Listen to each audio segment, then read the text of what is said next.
So before I pass the mic on to the other co-presenters, I just wanted to provide you with a brief introduction on some background data to set the stage for today's discussion.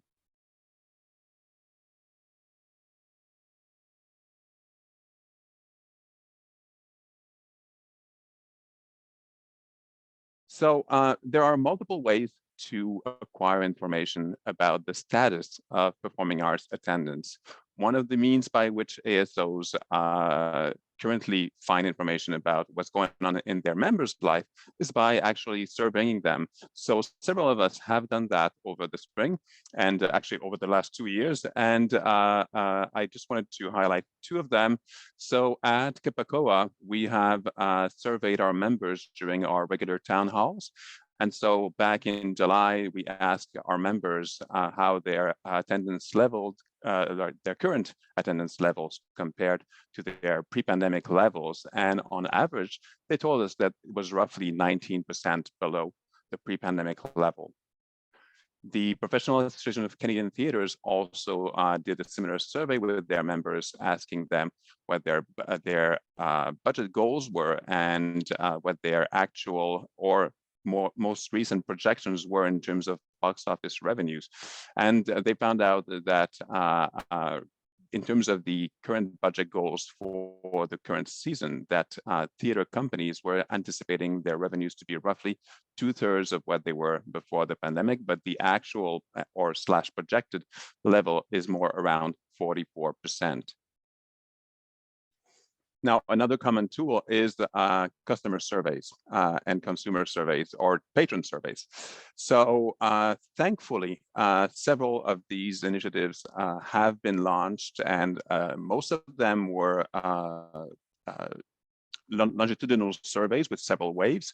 I'd just like to highlight a few. I won't dwell on them because we are holding another webinar in roughly 10 days from now that will look specifically at that, but I just wanted to give kudos to the Arts Response Tracking Survey by our friends at Nanos Research. This survey was co-commissioned by Business in the Arts and the National Arts Center.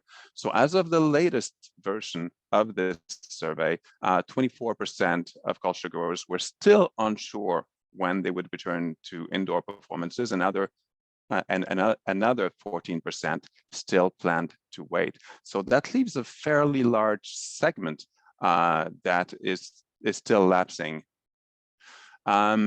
Another research endeavor that we will be hearing more about next week is the Cultural Participation Monitor by the Audience Agency.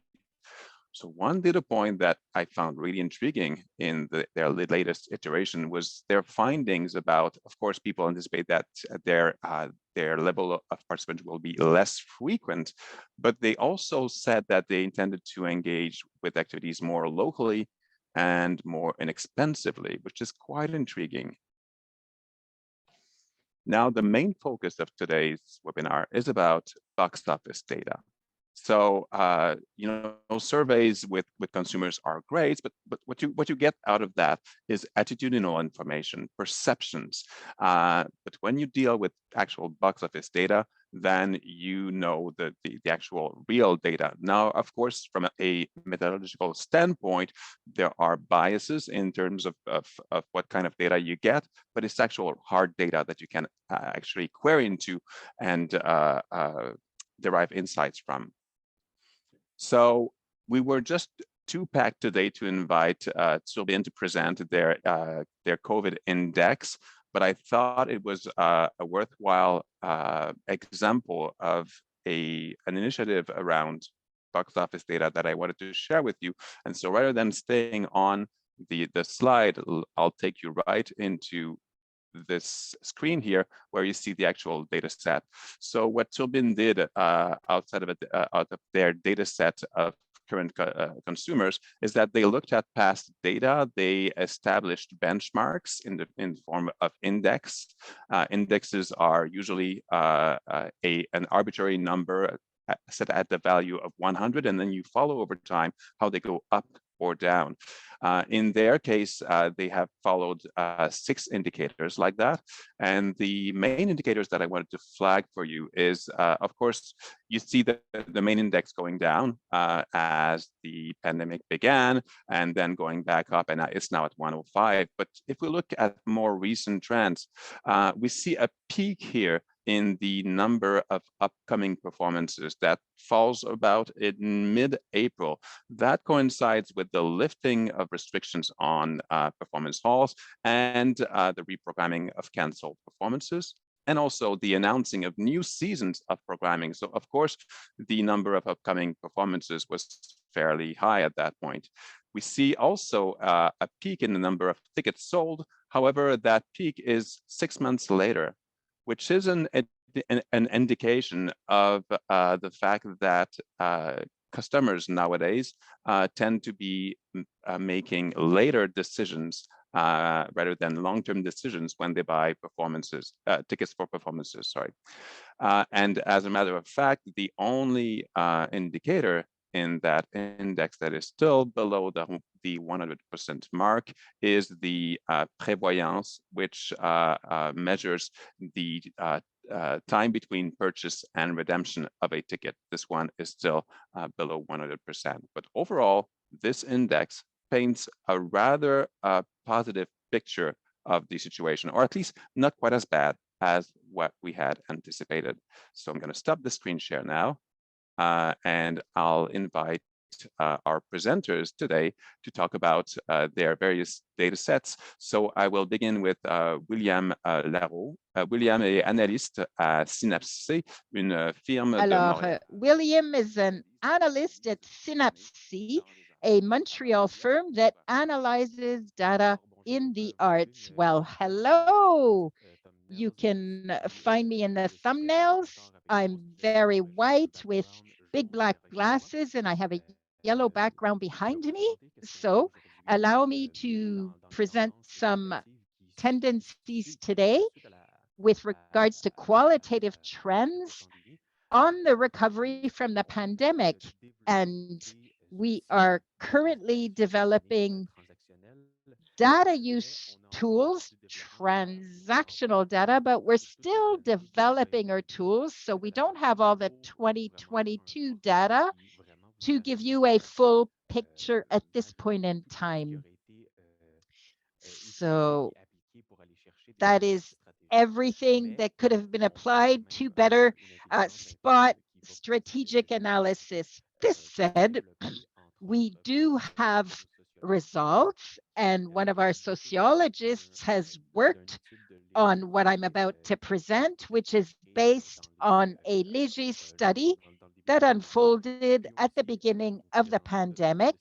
And I will also show you our targeting module, which allows to study information on our audiences. So first, what we found is that there are sentimental insights with regards to the cultural user.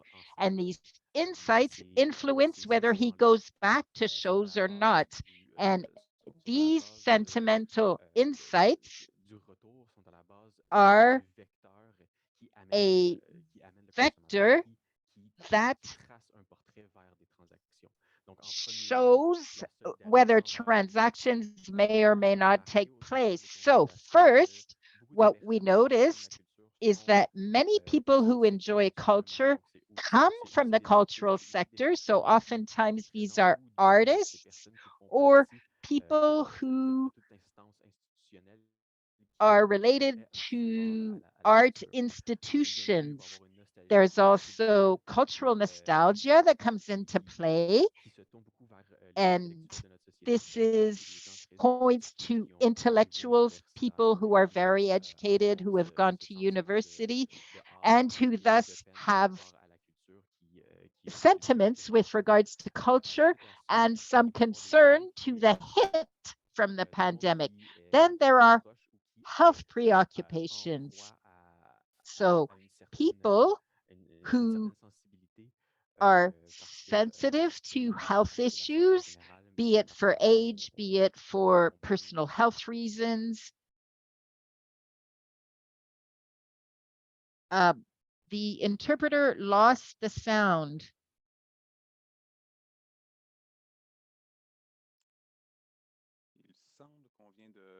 So it seems that we have just lost Benjamin. He was disconnected. So I am guessing that he will join us very shortly. But in the meantime, I suggest that we go to the next presenter. So sorry for the inconvenience. So this is Benjamin Broucke, who is a project executive, tourism culture in New Brunswick for the New Brunswick government. So he will tell us about what the government of New Brunswick has done to measure the impacts of the pandemic. We will come back to William later. So Benjamin, the mic is yours.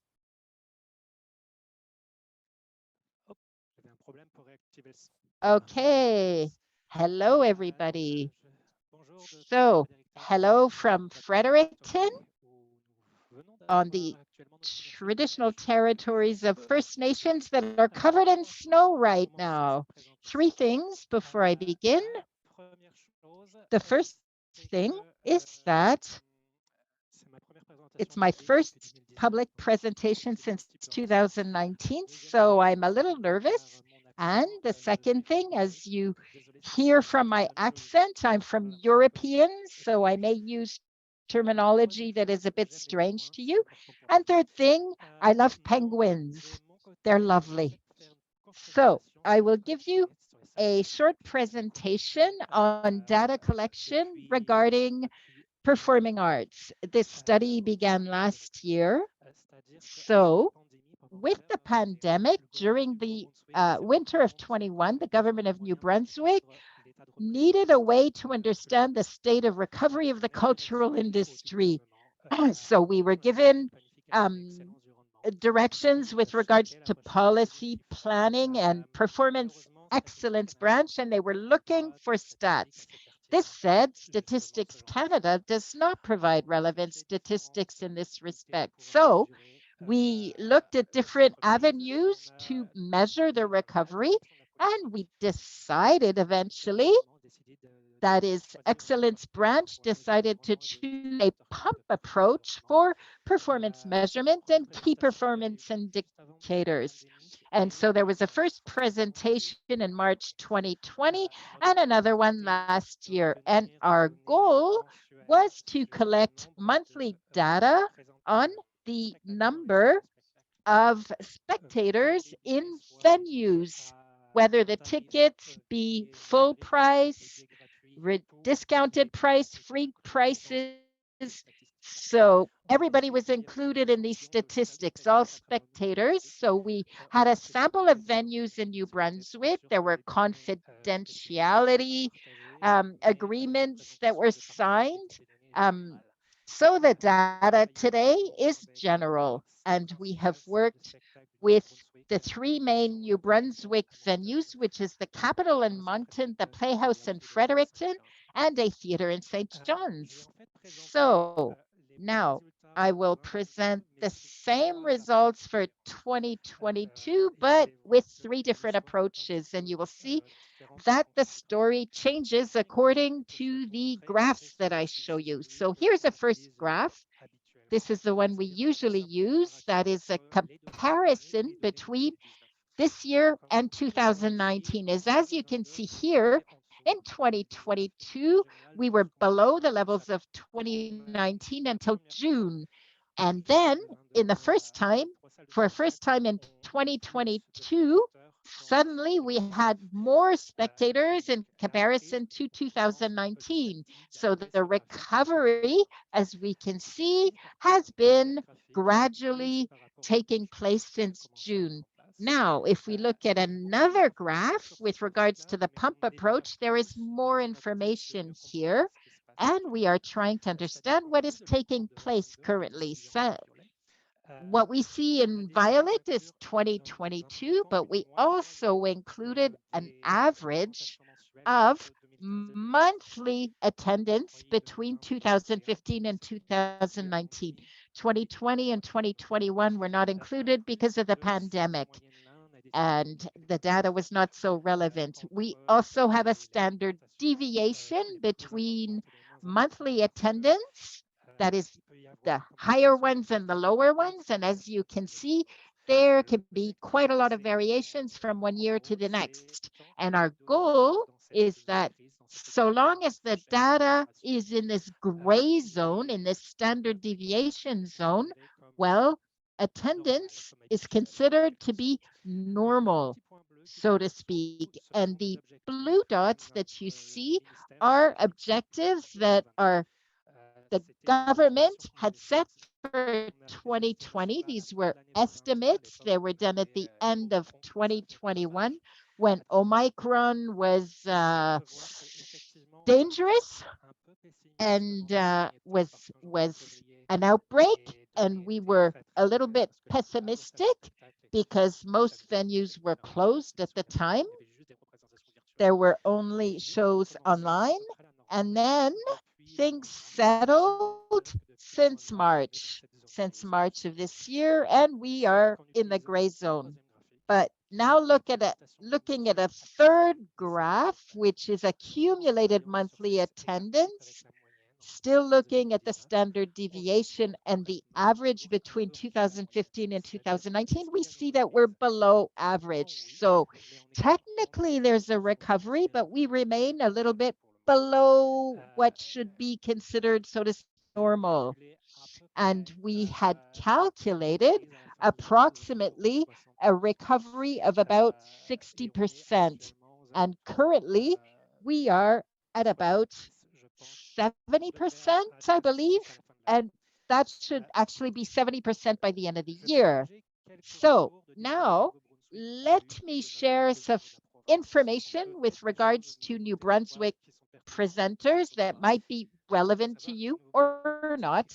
So know that New Brunswick is a rural province. So, there are differences in comparison to urban centers such as Montreal. But this said, generally speaking, we saw that audiences are back, but venues are either full or empty with little middle ground, or if a middle ground, it was rare.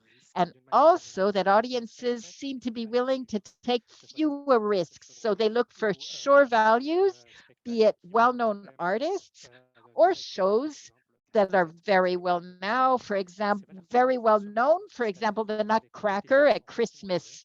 So for such shows, audiences are high, but when there are new or experimental artists, well, doesn't work as well, not as much of an audience. We also saw that the older population remains altogether traumatized by COVID-19. They were told for 18 months, you'll catch COVID if you go out. And older people are not so keen on coming back into our venues. It's mostly younger people who attend shows. And so programming is trying to attract younger people. Um, there are also strategies for selling tickets, but that's not always easy, namely outside of urban centers. And as we were saying, we expect a 60% recovery for 2022, and this we met in August. And therefore, we now attend 75% recovery by the end of the year. And we were expecting 80% for 2023 and 100% for 2024. Now, these stats may be lowered. We are having these discussions because there is something that we hadn't taken into consideration precedingly, and that is inflation. And as a result, 100% maybe in 2025 rather than 2024. This said, we decided that we don't intend to stop the measures when the sector recovers, but we will tweak the model we use to measure the health of the cultural sector on a permanent basis. And so we've been tossing ideas. One idea would be to focus on venues in rural areas where there are differences, once again, in comparison to urban centers. Another set of discussions is to collect the postal codes of people who attend shows so as to have a mapping of where our audiences actually live so that we can also identify uh, not only where they are, but how we can seduce them into coming back to see shows. And one more point for sector, for tourism, well, they had looked at an 80% recovery for 2022, and they expected 100% next year. But because of inflation, well, there is a concern with regards to 100% may take longer. So altogether, that is my presentation. So I put a picture of Orville, the mascot of our group, rather than one of myself. And if you have questions, please do not hesitate. And thank you for listening. Thank you very much, Benjamin. Now, we will give the floor to Eric Nelson. Eric works with TRGR that launched the COVID tracking tool. He's a client engagement officer. So, Eric, would love to hear your insights about what TRG has found in box office data. Absolutely. Thank you so much. It's so great to be here with everybody. I'm going to quickly share my screen. As was mentioned, my name is Eric Nelson. I'm a client engagement officer at TRG Arts. My pronouns are he, him. I'm a white man with a shaved head, wearing blue today, and I'm calling in from New York City on the ancestral lands of the Lenape tribes, and I offer respect and honor to those peoples. So continue on with our dive into data. So just a couple of things. When I like to do these presentations, I think about a couple of data points that capture my attention. So TRG, we are a data-driven consulting firm. We work with performing and visual arts organizations of all shapes and sizes to help grow engagement from patrons and get more people to come back with regularity. And this is one data point that's really, I think lots of you perhaps have seen it. It's caught my attention. It was presented by Colleen Schneider, who has a great blog called Know Your Own Bone, which I highly recommend following. And she came up with this data point regarding people's choices regarding staying in and being on their couch or going out and participating in the arts, having an arts activity. And as she's tracked this over the last 10 years, both with the general population as well as arts goers, more and more people from both of those groups are choosing, when presented with it, the option of going out or staying on the couch with staying at home on their couch. So our competition is not just other forms of entertainment, but people staying home, perhaps streaming things. So this is one of the interesting things that we're up against. The other stat that's caught my attention is that it takes 21 days to create a habit, but it also takes 21 days to break a habit. So when we think about how long the pandemic has gone, obviously it's much more than 21 days. So one of our interesting new jobs, not only selling tickets, but recreating that habit, that excitement in people where they want to come back and come back with regularity. So how do we not just sell the experience of one ticket, but the experience of coming back to the arts in general? That's one of the interesting, I believe, new challenges for us in our sector. So we have been tracking data since the beginning of the pandemic in our international sector benchmark. It's free to join. You can go to our website if you'd like to participate and become part of the data set. And we're looking at data from about 140 different organizations across North America. So this is both Canadian and US data that we're going to be looking at. And this is how the data is represented from different arms of the performing arts sector. So theaters down to operas here. And I've been presenting this on essentially a monthly basis since the pandemic has started. So this data is fresh through the end of September. So we're looking at January through September of 2019 versus January through September of 2022. Tickets sold in the US and Canada. And we see revenue is down 18%, kind of what we saw in some of the earlier data. Units or number of tickets is down 26%. This is actually encouraging because we don't like to see those negatives, but we've gotten closer and closer as I've tracked this on a month-to-month basis. So this is actually going in the right direction. When we look at it on a month-by-month basis, this is that same data, January through September 2019 versus 2022. We see here the blue bar is dollars from 2019. The purple bar is dollars from 2022. The yellow line is number of tickets 2019, and the green line is number of tickets 2022 on that month-by-month basis. So we actually see things like May, we got very close to beating pre-pandemic numbers. It's been a little softer this fall, but still some encouraging overall numbers to look at. When we look at average ticket price, this is a question I actually get asked quite a bit, which is, because of what's going on with the world economy, are we seeing people showing price resistance? Are they concerned about coming because our ticket prices may be too high? So this looks at that same period of time, January through September, and we've got the yellow line here, which was average ticket prices in 2019, and the blue line here is average ticket prices in 2022 so far. And we have yet to see price resistance. That doesn't say it might not happen in the future, but so far we're ahead or just on target with where 2019 was. So again, we're not seeing price perhaps being the barrier for attendance. Also, this question that keeps coming up, are people buying later than ever before? It's a piece of data we keep hearing over and over again at TRG, or a piece of anecdotal feedback.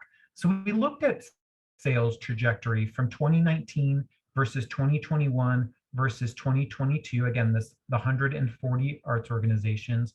And you see the top line here is the trajectory from 2019, from 10 weeks out from a show to the show date itself. 2022 is in the brighter green, and 2021 is in the blue line. And while there's different volume happening, the trajectory looks almost identical. So it doesn't look like people are buying later and later. They're sort of on the same trajectory that they've been on since at least 2019. And as we dig farther into the research, we see that there's sort of a sweet spot about 2 to 3 weeks out from a production. That's when web traffic tends to go up on folks' websites, especially in terms of the shopping cart channel pages. People may not be purchasing 2 to 3 weeks out, but they're doing their research at that period of time. So even though it might feel like people are buying later, we can't just put our marketing expense just into the last week of the show. We need to market a little earlier to ensure we're getting that time when people are doing their research of when they may want to attend. So who's coming back? So one of the things we've looked at a lot over the years is the generational makeup of our audiences. So this looks at the proportion of our databases that are made up of sales from different generations. You've got 2022 patronage is in the purple. The blue line is 2021, and the green is 2019. And some interesting takeaways here. One is millennials are getting very close to being back to their buying levels, the amount of proportion of our databases from 2019. So that's an exciting stat to see. And then Gen Xers. Now, these are folks who, as we look at the research, we see that they're aging into the arts. They're at the phase in their life when they have their highest income levels, they have their highest disposable income, their kids are moving out of the house. This is typically when people tend to really get engaged at a higher level with the performing arts. And we haven't seen Gen Xers get closer yet to their 2019 levels. So that's one area where we would recommend to folks is to find out, what's going on with your Gen X folks and how can you engage more of them to come back. There's a really interesting book called Unlocking Generational Codes. The author's name is Anna Leota, and she talks about strategies for different generations. So thinking about how you can engage more Gen Xers.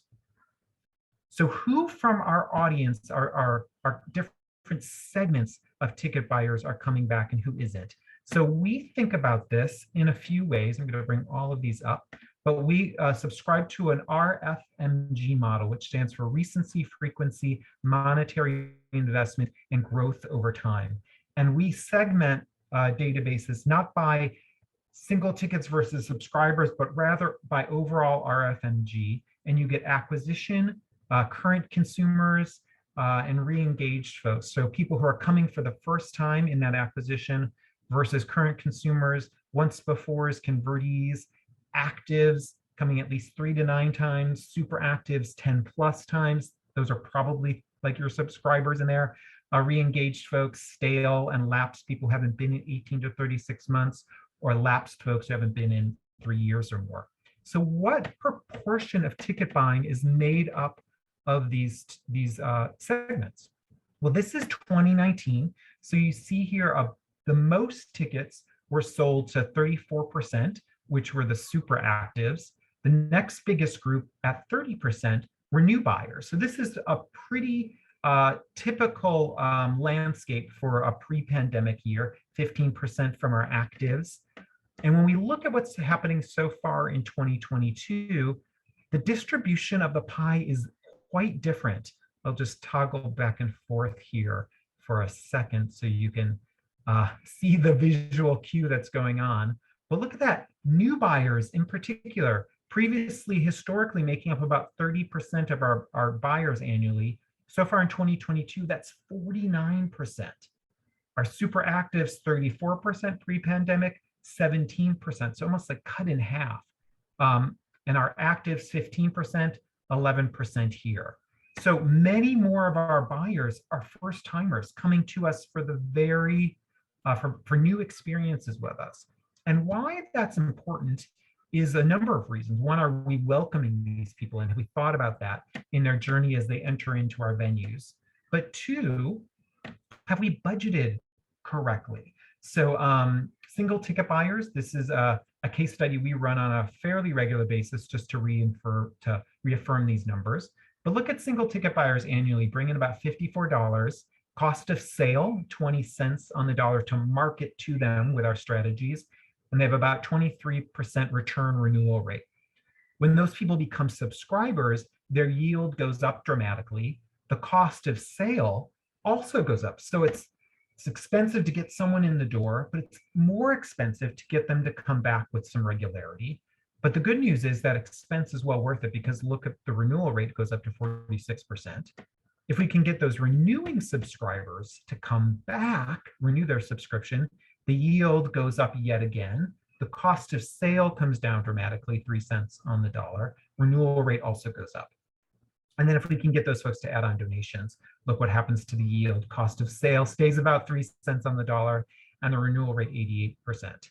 So when we look at this previous slide, we have to understand what phase we're in, brand new buyers. So that means we're in one of the most costliest phases of our marketing efforts. So not only have we set the right revenue expectations for us in terms of ticket goals, but have we given our marketing departments enough budgets? I know it seems counterintuitive when we still haven't gotten all of our revenue back yet, but we're at a phase where we need to invest. We see the need to invest at this moment in time, because we're at the phase, these first 2 stages here of getting new single ticket buyers in the door and trying to get them to come back. So have we grown our budgets to recognize the moment we're at here at this junction in time? So one last idea to leave you with, in addition to my contact information, but we're seeing also over and over again needs for organizations to not only sell single tickets, you heard me earlier, we definitely need to do that, but sell the experience of coming back. Think of things that just happened, like World Ballet Day, that excited people so they are motivated to get off the couch and come back to not just a show, but come back to the arts in general. So I'm going to stop my share here. Thank you all so much. Thank you very much, Eric, and thanks for toggling back and forth between those two slides, because I did the same when I first saw your deck. Right, I really indeed. spent a lot of time on this one. Indeed. Lovely. Good news. William est de retour. Alors, je vais inviter William à reprendre la parole. William était sur le point de nous parler. William is back. He will be talk about a segmentation model that will answer a question that we had earlier. Are we seeing different situations depending on the art form, music, dance, theater? And William does have a few data points speaking to that. J'aimerais juste savoir où est-ce que vous avez I'd like to know where you have lost, because I was just speaking. Okay, let's go back to slide number 5 on the clusters.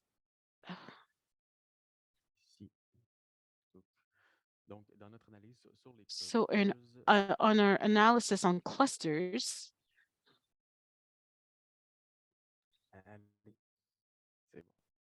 okay. You've seen the major influencing factors. You'll be able to see it by yourself, or clusters who translated into personas. So we have different digital groups. There are people from age groups, type of outing, when we came back, and also the geographic data from these people. So these are not the only people who exist. This just to give you an idea to see who is our target audience. So there are 4 different types of people that I will describe: the reluctant, the hurried, the hungry, the concerned, and the wealthy. So the first people that will go back after the pandemic, it will be the people in a hurry, mostly male, 18 to 34 years old, very focused on humor, popular music. That's what's most popular in Quebec, especially outside shows, and all kinds of shows in all kinds of venues. We must also say that the person in a hurry will not be concerned with sanitary measures. They will not necessarily want to pay higher prices justified by promises of public safety. This is not, it might even be negative. And then we'll have the hungry patients who came back to venues, mostly women aged 18 to 34 years old, mostly popular culture, humor, also outside venue, because women are more sensitive to the epidemic. That's why they will mostly attend shows after 3 months, and you can see in what boroughs. And then you'll have the concerned and well-to-do. So educated intellectuals, retired people who have a lot of money, but who are more sedentary and who will stay close to home, neighborhood venues, cultural activities that may be outside of the city or in their own neighborhood.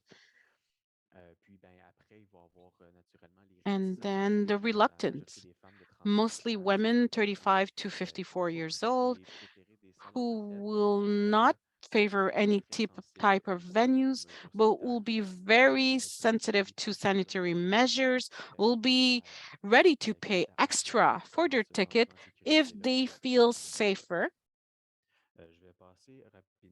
Quickly, you'll see there's more information on the following slides, but I might not have time to go through them in depth. Just quickly, the question that we had earlier about the registration form, we see humor is part of several segments in this model. At the same time, the people who are in a hurry or people who are reluctant to come back. I find it intriguing. And it reminds me some surveys that we see when we ask consumers what motivates them to go see a show. They think about the value of entertainment. Is there a popularity factor? And humor, comedy, is that the first answer that came to the minds of the respondents? Yeah, comedy and music are at the top when it comes the type of shows that people want to attend. But at the box office, comedy shows are really at the top. It has nothing to do with age or social factors. It's really cultural, or we like our comedians. They're part of the star system. It's not, we don't call them stand-up comedians. They're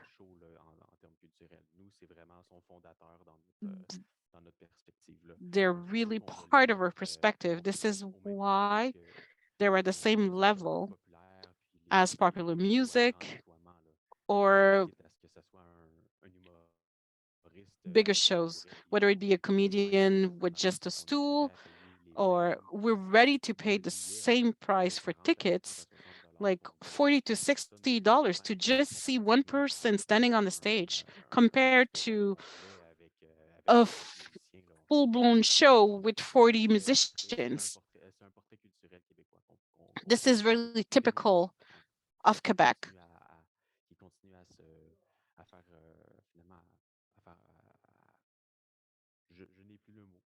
Okay, I'm sorry, I'm speechless now. Okay, I'm sorry to have interrupted you. It's okay. Well, so at the end, we can show you the two axes, the probability that people will come back compared to the influence of sanitary measures. The people who in hurry or the people who are hungry will probably come back, whereas the reluctant and the hungry will be most influenced by sanitary measures. The, the patient hungry who will come back but are greatly influenced. So these are the people who are ready to pay extra just so they can feel safer in venues. I'm going to talk about our program, Public C, and our targeting model. So these are private results that come from organization, venues. We conducted an analysis, an RFM analysis of their ticket sales to create segments that we can use and that can become client lists. And we will know how to contact these clients and to use a strategy to attract them. Uh, Thanks to the information we will have acquired. This is an analysis. Um, it's a very long-term analysis because there's a lot of technological involvement.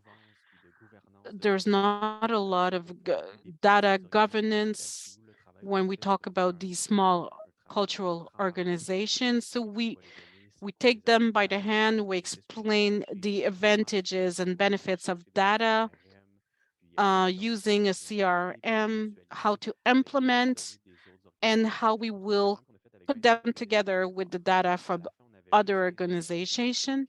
At the end, we were left with 15 organizations. It gives you a clear picture of the capacity and the limits of these organizations. Even if we do everything for them, we will still use 40% of the organizations that could benefit of this free service.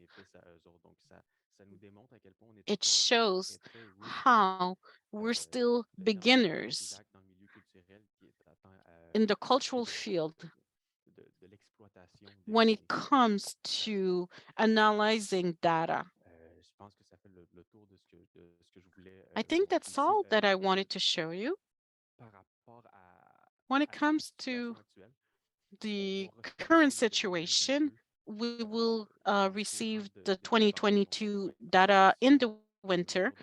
Then we'll be able to have a clear picture of the recovery after COVID.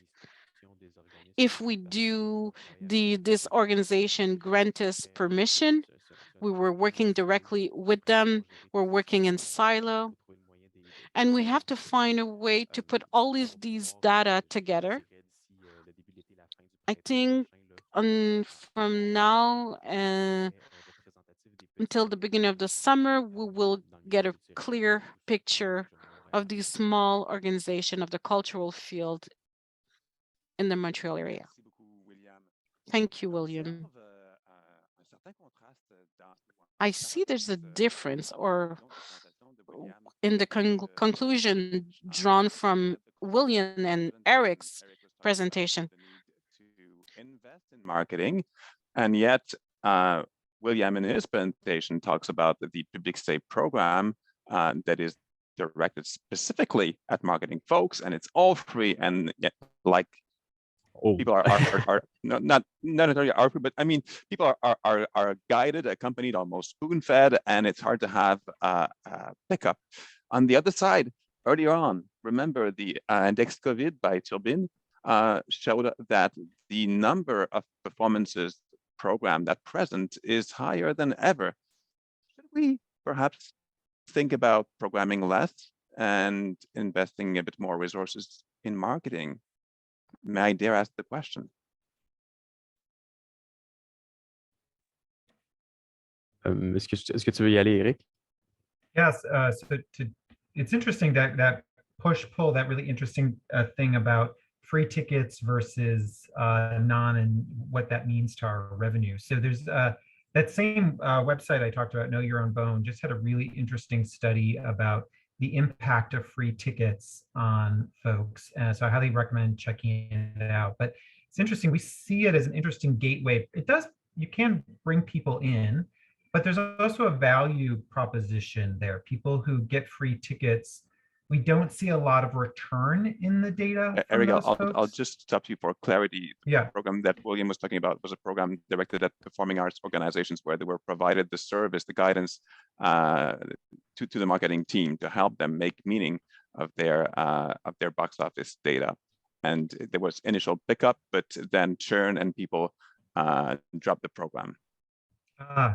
Exactly. So the problem was not really a marketing problem. It was more of a technical problem and a resource problems. Like, do they have the people that can help us from the inside of the company? Do they have the processes in place to do these things? Because we have to actually be with them at every level of the company, from the operations, from the ITs, all the way up to the directions, because we have to put in place the new laws that came out about anonymization of data. We have to bring them, we have to monopolize their activities to implement the exploitation of data. It's not just a matter of, oh, please do this for us. We have the data, we give it to you, and we are autonomous about it. No, it's like we have to. It's like we're a piece of puzzle, and we're trying to connect with them and actually be with them, inside them, and drag them in the right direction. So of course it is. The core of it is a marketing problem, because these are the impacts we're trying to have, but the frictions we're having are more administrative and are way more the root in the lateness, if I can say, of the development of this dimension in the organizations. So we're almost out of time, which is really unfortunate. We need to be closing very soon, and there's hardly any time for me to ask you guys new questions. So here's what I'll do. I'll just bring up some of the questions that popped up either in my mind or in the chat, and we'll park them for next Friday when we have the second part of this webinar, this time focused on consumer data, so or consumer surveys. So first of all, observation in the data from Observatoire de la Culture du Québec, I noted that the region that was the furthest away from recovery in 2021 was the urban region of Montreal. Are we seeing there a sign of population displacement away from urban centers? Will they be coming back? To what extent? Similarly, in the other agencies' data, we saw that people wanted to consume more locally. So is it time for us to think differently about an organization's catchment? In the past, we thought of this as something fairly big and reaching out to the suburbs. Has this changed? Do we need to think differently about who our potential audiences are? So these are some of our questions, and then a lot of questions about late buying behavior, and how there was one question from Cynthia in the chat pointing to the fact that people have tried different things with marketing and advertising, trying to connect with these late ticket buyers. What else can we try to get in touch with them? We haven't had time to talk about things like use of schema structured data to try to get events to pop up on search engines results page or in discovery tools like Google Event Finder. So there's lots and lots and lots to talk about next Friday. I'm sure someone from Orchestra will be popping the link in the chat. I'm pretty sure that by next Friday, we'll have solved this capacity issue and we'll be able to have as many people in attendance as possible. It's 1 o'clock already, so I want to thank the Orchestra Canada team for hosting today's session, to thank our three presenters, William, Eric, and Benjamin, as well as our many interpreters whose names I wish I had right under my eyes, but I don't. So thank you for our ASL, LSQ, and English-French interpreters. And see you next week. Thank you, everybody. Before wrapping up, I just want to let everybody know that we will make the recording as well as the presentations available in both languages on our website, as well as on our YouTube channel if you want to go back. As Frederick said, please consider registering for the second part of this webinar series, which will be next Friday, November 25th. You can find the registration link on our website as well as in the chat shortly if it's not there already. We also pasted a quick survey. It would mean a lot to us if you could take a few seconds of your time just to fill it out. It just gives us feedback and helps us prepare webinars for you lovely people. So thank you so much for coming, and we will see you next week. Thank you. Bye.